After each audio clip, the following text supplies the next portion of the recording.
Olá, o Senado agora está no ar. Um dia de negociações antes que os senadores votem o projeto sobre o imposto das empresas para a Previdência Social.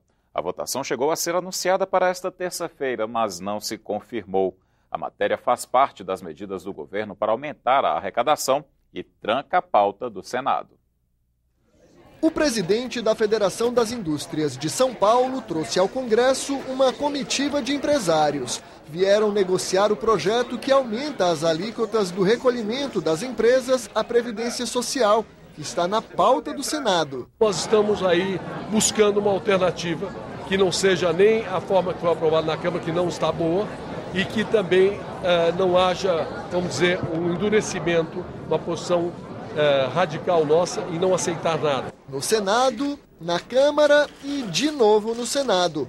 A alternativa dos empresários para o último projeto do ajuste fiscal foi apresentada aos parlamentares das duas casas. Todos os setores estão aceitando um aumento de 50%. Onde é 1% sobre faturamento passaria a 1,5%. Onde é 2% passaria a 3%. Isso não é um aumento de 1 ponto. É aumento de 50%. No texto original, que saiu do Palácio do Planalto, o aumento era maior, chegava a 150% e atingia 56 setores da economia. A Câmara mudou a medida provisória e enviou para o Senado uma proposta que alivia o impacto sobre áreas como calçados, call centers, alimentação e comunicações. Depois de uma reunião com o presidente do Senado, os líderes dos partidos anunciaram que o relator, Eunício Oliveira, manteria o texto que veio da Câmara, sem acatar a proposta dos empresários. Era uma alternativa talvez menos danosa, fazermos algo que fosse linear, mas a posição do relator é simplesmente referendar a proposta da Câmara dos Deputados, sem que o Senado exerça o seu papel, que é melhorar tudo aquilo que possa vir da outra casa. A Câmara deturpou a ideia do projeto. De qualquer forma, se for devolvido para a Câmara, eles alterarão de novo para o texto original. Portanto, o melhor que tem que ser feito é apreciar, aprovar a matéria como ela está.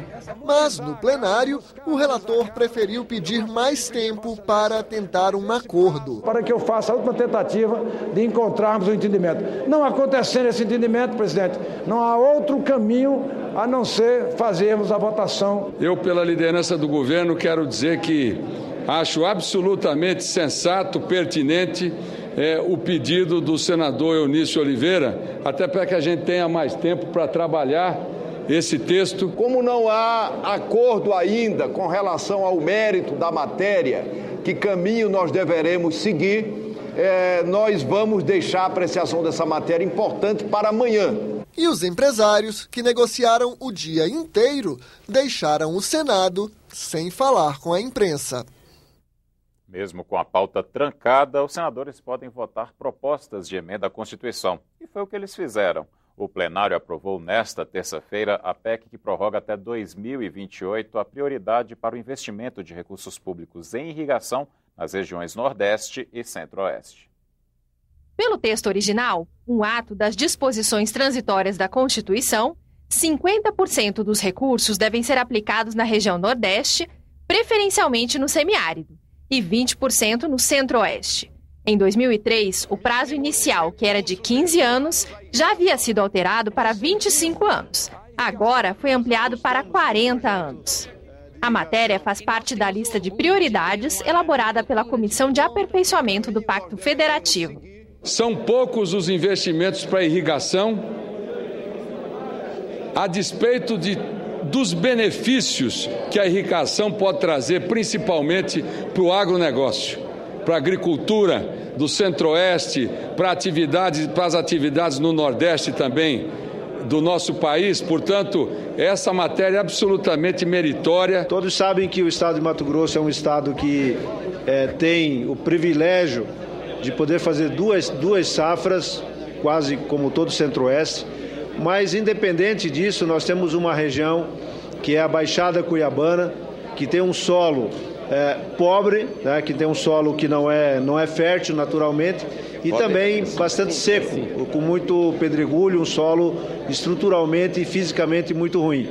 mas que, uma vez feito um grande projeto de irrigação a partir da água do Lago de Manso, pode transformar a Baixada Cuiabana num grande produtor de hortifrutigranjeiro. Eu fui constituinte, ajudei na formatação da criação deste fundo e agora eu tive oportunidade como membro da comissão que faz o Pacto Federativo e responsável por selecionar os projetos que tratam das finanças dos estados.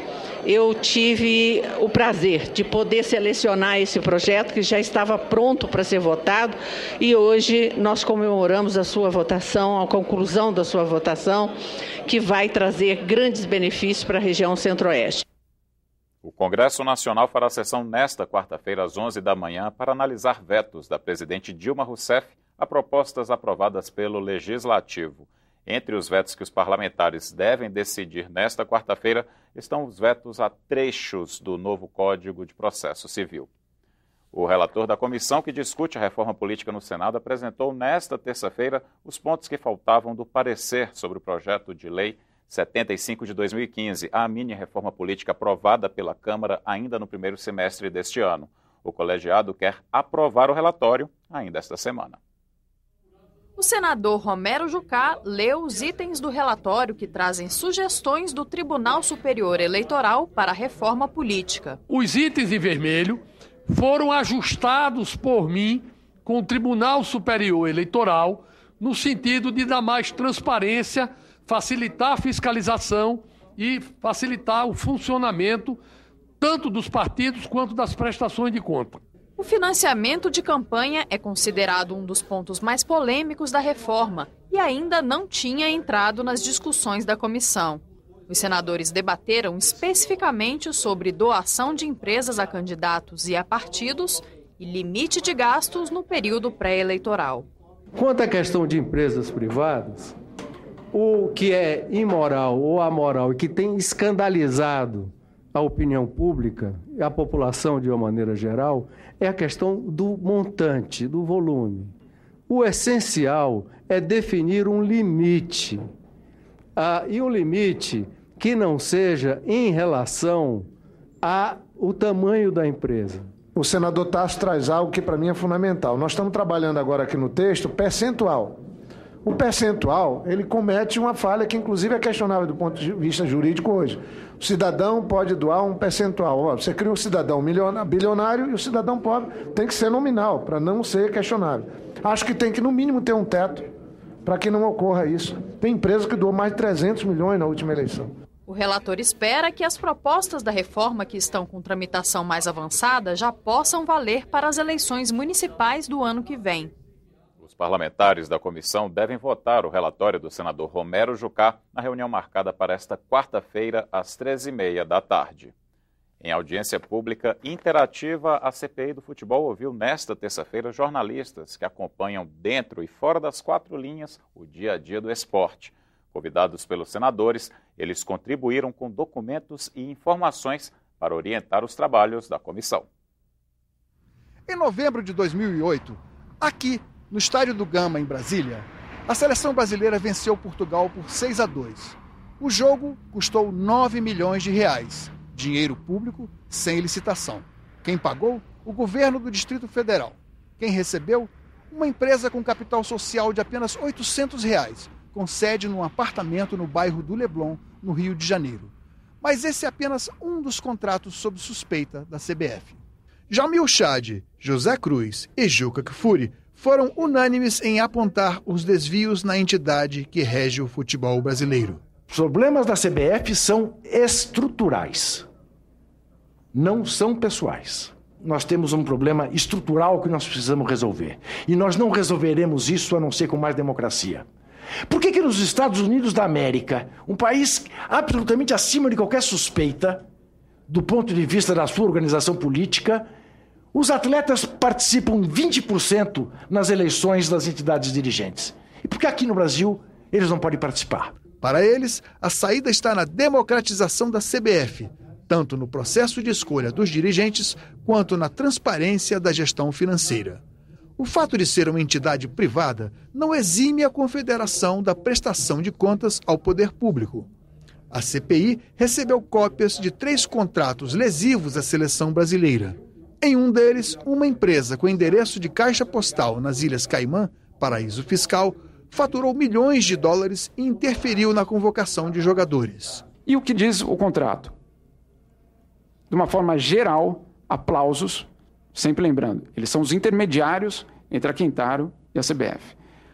Aplausos receberia, no total, entre 2012 e 2022, 132 milhões de dólares. Na próxima quinta-feira, a comissão deverá votar requerimentos de convites para ouvir testemunhas e prosseguir nas investigações antes de convocar presidente e ex-presidente da Confederação Brasileira de Futebol. Os requerimentos são para pedir informações sobre os contratos internacionais, os contratos de patrocínio locais, as rendas dos amistosos dos Jogos do Brasil, enfim, que tipo de pagamento foi feito, essa questão dos 100 milhões da FIFA, se o dinheiro veio ou não veio depois da Copa do Mundo, como foi utilizado. Então são muitos pontos que foram levantados hoje no debate e que precisam ser aprofundados. O Senado agora volta a qualquer momento com outras notícias. Obrigado pela sua companhia. Até a próxima.